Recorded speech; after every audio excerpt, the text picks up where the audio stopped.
హన్మకొండ జిల్లా హుస్నాబాద్లో మంత్రులు పొన్నం ప్రభాకర్, కొండా సురేఖ పర్యటించారు. భీమదేవరపల్లి మండలం కొత్తకొండలో వీరభద్రస్వామి బ్రహ్మోత్సవాల్లో పాల్గొన్నారు. స్వామిని దర్శించుకుని ప్రత్యేక పూజలు చేశారు. రాష్ట్ర ప్రజలకందరికీ సంక్రాంతి శుభాకాంక్షలు తెలిపారు.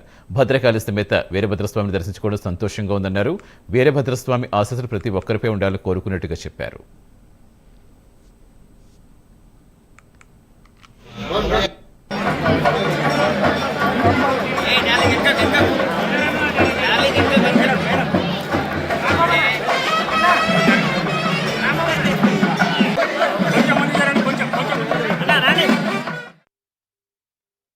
భద్రకాళి సమేత వీరభద్రస్వామి మకర సంక్రాంతి జాతరలో తెలంగాణ రాష్ట్ర దేవాదాయ శాఖ మంత్రి సోదరిమణి కొండా సురేఖ గారి ప్రాంతానికి వచ్చి ఈ దేవుడి ఆశీర్వచనం, కాకతీయుల కాలం నాటి భద్రకాళి సమేత వీరభద్రస్వామి దేవాలయం సందర్శన చేసి అందరూ కూడా బాగుండాలని కోరుకోవడం జరుగుతుంది.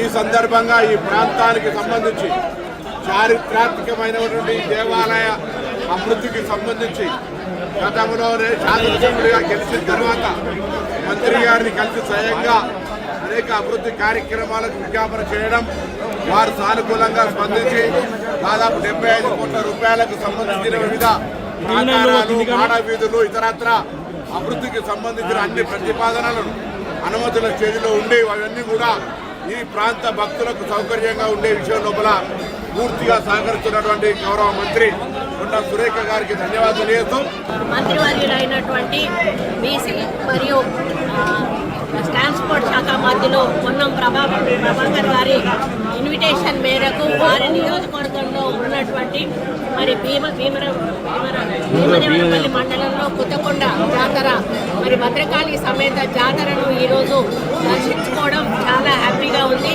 మరి ఈ జాతర యొక్క విశేషం అంతా కూడా మంత్రి గారు చెప్పడం జరిగింది. పురాణాల ప్రకారం దక్షయజ్ఞం అనంతం వీరభద్రుడి కొండపైకి తపస్సు చేసి స్వయంభూగా వెలిచారని చెప్పి నమ్ముతారు.